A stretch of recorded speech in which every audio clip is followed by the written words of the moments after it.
Assalamualaikum warahmatullahi wabarakatuh. Perkenalkan, nama saya Laila Sahara dengan NIM C1C024097 dari R10. Pada kesempatan kali ini, saya akan mempresentasikan materi pertemuan 10, yaitu PPh pasal 24 kredit pajak luar negeri dan angsuran PPh pasal 25 orang pribadi dan badan. Dengan dosen pengampu Dr. Wirmi Eka Saputra, SEMSI. Nah, ini adalah isi materi kita pada hari ini. Kita langsung saja pada materi yang pertama, yaitu pengertian PPh pasal 24. Pajak penghasilan pasal 24 adalah pajak yang dibayar atau terutang di luar negeri atas penghasilan dari luar negeri yang diterima atau diperoleh wajib pajak dalam negeri yang boleh dikreditkan terhadap pajak yang terutang berdasarkan Undang-Undang PPh dalam tahun pajak yang sama. Nah, tujuannya itu untuk meringankan beban pajak ganda yang dapat terjadi karena pengenaan pajak atas penghasilan yang diterima atau diperoleh di luar negeri. Kemudian kita lanjut ke materi yang kedua, itu permohonan kredit pajak luar negeri dan penggabungan penghasilan. Untuk melaksanakan pengkreditan pajak luar negeri, wajib pajak menyampaikan permohonan kepada Direktur Jenderal Pajak dengan lampiran. Yang pertama, laporan keuangan dari penghasilan yang berasal dari luar negeri. Yang kedua, fotokopi surat pemberitahuan pajak yang disampaikan di luar negeri dan dokumen pembayaran pajak di luar negeri. Nah, penyampaian permohonan kredit pajak luar negeri ini dilakukan bersamaan dengan penyampaian surat pemberitahuan tahunan pajak penghasilan atas permohonan wajib pajak. Direktur Jenderal Pajak dapat memperpanjang jangka waktu penyampaian lampiran-lampiran karena alasan-alasan di luar kemampuan wajib pajak. Kemudian yang kedua itu penggabungan penghasilan, yaitu wajib pajak yang memiliki usaha di luar negeri atau di dalam negeri itu penghasilannya digabung. Nah, penggabungan penghasilannya dilakukannya itu menggunakan dua cara. Yang pertama, untuk penghasilan dari usaha dilakukan dalam tahun pajak diperolehnya penghasilan tersebut. Yang kedua, untuk penghasilan lainnya dilakukan dalam tahun pajak diterimanya penghasilan tersebut. Kemudian, penentuan sumber penghasilan. Nah, dalam penghitungan batas jumlah pajak yang boleh dikreditkan, itu sumber penghasilannya itu ditentukan. Yang pertama yaitu penghasilan dari saham atau sekuritas lainnya. Nah, ini artinya penghasilan yang didapatkan dari saham atau surat berharga lainnya itu dianggap berasal dari negara tempat perusahaan yang menerbitkan saham itu berada. Yang kedua, penghasilan berupa bunga, royalti, dan sewa atas harta bergerak. Nah, penghasilan dari bunga, royalti, atau sewa barang bergerak ini dianggap berasal dari negara tempat orang atau perusahaan yang membayar itu berada. Yang ketiga, penghasilan sewa atas harta tidak bergerak. Untuk harta tidak bergerak ini misalnya tanah atau bangunan. Penghasilan sewanya dianggap berasal dari negara tempat harta itu berada. Kemudian ada penghasilan dari jasa, pekerjaan, atau kegiatan. Nah, penghasilan dari memberikan jasa, bekerja, atau melakukan kegiatan ini dianggap berasal dari negara tempat pihak yang membayar upah atau imbalan itu berada. Dan yang terakhir, penghasilan bentuk usaha tetap. Penghasilan ini dianggap berasal dari negara tempat bentuk usaha tetap itu menjalankan usaha atau aktivitasnya. Baik, kemudian kita masuk kepada tata cara perhitungan kredit pajak luar negeri. Nah, di sini ada contoh, yaitu PT Bahari di Jakarta memperoleh penghasilan neto dalam tahun 2016 sebagai berikut. Bisa dilihat, penghasilan dalam negerinya itu 4 miliar, penghasilan luar negerinya itu 5 miliar. Nah, maka jumlah penghasilan netonya itu adalah 5 miliar ditambah 4 miliar, nah sama dengan 9 miliar. Batas maksimum kredit pajak yang diambilnya itu yang terendah dari 3 unsur perhitungan. Yang pertama, PPh terutang atau dibayar luar negeri. Penghasilan luar negeri itu tarifnya pajak 40%, maka 40% dikali 5 miliar itu hasilnya 2 miliar. Yang kedua, penghasilan luar negeri dibagi dengan jumlah penghasilan neto yang 9 miliar, kemudian dikali 2 miliar 250. Nah, dari mana 2 miliar 250 ini perkalian dari 9 miliar dikali 25%. 25% itu adalah PPh terutang menurut tarif pasal 17. Nah, kemudian yang terakhir, unsur yang terakhir itu PPh terutang menurut tarif pasal 17. Nah, ini bedanya kalau yang 3 ini tidak lagi dibagi dengan 5 miliar. Jadi langsung saja 9 miliar dikali 25%. Hasilnya 2 miliar 250. Dengan demikian, kredit pajak yang diperkenankan adalah pada poin 2, yaitu poin yang terendah sebesar 1 miliar 250. Mengapa unsur pertama dengan unsur ketiga ini bedanya sangat sedikit ya? Yang unsur 2 ini kan dibagi 5 miliar. Dia dibagi ini sebagai faktor pembatas atau rasio. Fungsi pembatas ini mencegah kredit pajak luar negeri mengurangi PPh yang terutang atas penghasilan yang berasal dari Indonesia, yaitu yang 4 miliar. Sedangkan yang ketiga ini dia tidak dibagi, yaitu untuk mendapat nilai absolut PPh terutang sebelum dikurangi kredit pajak luar negeri. Selanjutnya kita masuk pada pengertian pajak penghasilan pasal 25. Pajak penghasilan pasal 25 ini adalah pajak penghasilan yang dibayar sendiri oleh wajib pajak berdasarkan ketentuan pasal 25 Undang-Undang Pajak Penghasilan.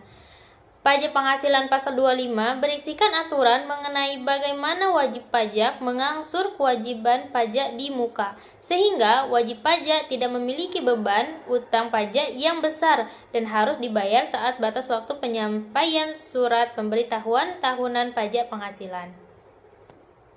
Kewajiban angsuran pajak ini muncul ketika wajib pajak memiliki utang pajak penghasilan yang kurang dibayarkan di surat pemberitahuan tahunan pajak penghasilan. Adapun perbedaannya itu pas pajak penghasilan pasal 25 ini, dia tuh jenis pajak penghasilan yang memiliki kategori dan cara perhitungannya sendiri. Pajak penghasilan pasal 25 dapat diangsur setiap bulannya dalam waktu 1 tahun dengan tujuan meringankan beban wajib pajak, mengingat nih pajak terus harus dilunasi. Subjek pajak pasal 25 ada 2, yaitu wajib pajak badan yang memiliki usaha dan wajib pajak orang pribadi yang melakukan usaha. Kemudian ini ada perhitungan pajak penghasilan pasal 25. Sesuai dengan aturan PPh pasal 25 ayat 1, besar angsuran pajak dalam tahun pajak berjalan yang harus dibayarkan wajib pajak setiap bulannya ialah sebesar PPh terutang menurut surat pemberitahuan tahunan PPh tahun pajak. Nah, dikurangi dengan dua poin. Yang pertama itu PPh dipotong sesuai pasal 21 dan pasal 23 serta PPh dipungut sesuai pasal 22. Yang kedua, pajak atas penghasilan yang dibayar atau terutang di luar negeri boleh dikreditkan sesuai pasal 24, kemudian dibagi dengan 12 bulan atau banyaknya bulan dalam bagian tahun pajak. Nah, ini kita masuk pada batas waktu, sanksi, dan pelaporan. Batas waktu itu pembayaran pajak dan pelaporan SPT masa memiliki batas waktu paling lambat itu tanggal 15 bulan berikutnya setelah masa pajak berakhir. Misalnya nih untuk bulan Mei 2022, maka angsuran pajak penghasilan pasal 25 harus dibayar paling lambat tanggal 15 Juni 2022. Apabila batas waktu penyetoran jatuh pada hari libur seperti Sabtu, Minggu, hari libur nasional, atau hari pemilihan umum, maka pembayaran dapat dilakukan pada hari berikutnya. Kemudian terdapat sanksi pajak nih. Sanksi ini apabila wajib pajak terlambat melakukan pembayaran pajak penghasilan pasal 25, ini dikenakan tarif sanksi pajak per bulan yang dihitung dari tanggal jatuh tempo hingga tanggal pembayaran. Sanksinya ini berlaku yaitu tarif sanksi pajak yang dihitung berdasarkan tarif bunga sanksi administrasi pajak yang ditetapkan Kementerian Keuangan setiap bulannya. Kemudian ada pelaporan, melapor dan melunasi SPT tepat waktu. Nah, untuk menghindari sanksi administrasi bunga dan denda itu wajib pajak harus melaporkan dan melunasi SPT masa PPh pasal 25 itu tepat waktu, yaitu jatuh tempo pelaporan yang paling lambat seperti yang sudah dikatakan di awal tanggal 15 bulan berikutnya setelah masa pajak berakhir. Nah, untuk persyaratan pembayarannya itu apa sih? Persyaratan wajib pembayaran angsuran PPh pasal 25 ialah menyertakan surat setoran pajak SPP atau dokumen sejenisnya setelah melakukan pembayaran. Wajib pajak harus melaporkan kepada kantor pelayanan pajak KPP. Pelaporan dilakukan dengan batas akhir tanggal 20 di bulan berikutnya. Nah, di sini kita masuk contoh perhitungan PPh 25 orang pribadi. PPh Tuan Tony yang terutama berdasarkan SPT tahunan PPh tahun 2022 adalah 50 juta.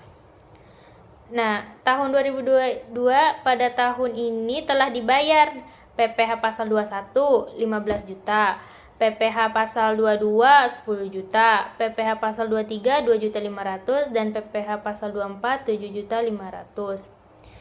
Nah, ini dijumlahkan kredit pajak yaitu jumlahnya 35 juta. Dikurangkan dengan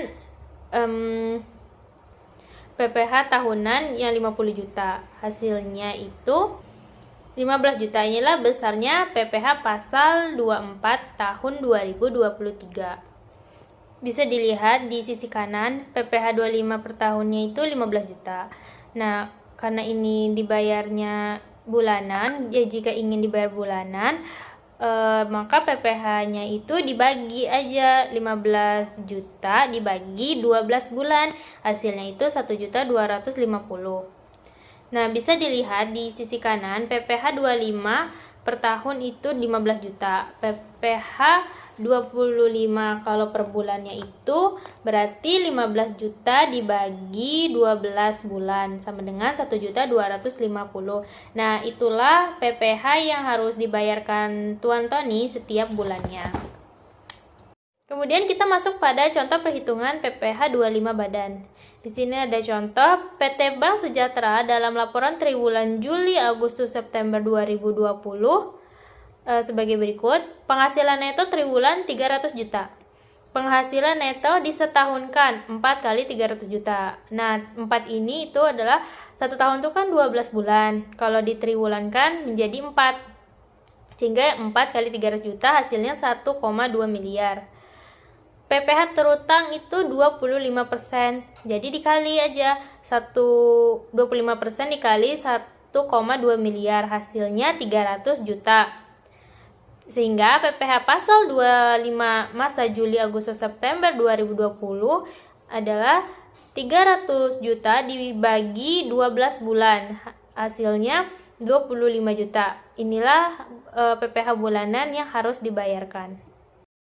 Kesimpulan dari materi yang saya paparkan ini adalah PPh pasal 24 memberikan kredit pajak luar negeri untuk mencegah pajak berganda dan meringankan beban wajib pajak. Sementara itu, PPh pasal 25 mengatur pembayaran pajak secara angsuran agar kewajiban pajak lebih teratur dan penerimaan negara stabil.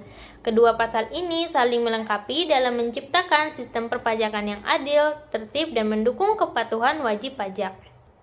Sekian materi yang bisa saya sampaikan. Mohon maaf jika masih terdapat banyak kekurangan dan kesalahan. Saya tutup dengan wassalamualaikum warahmatullahi wabarakatuh.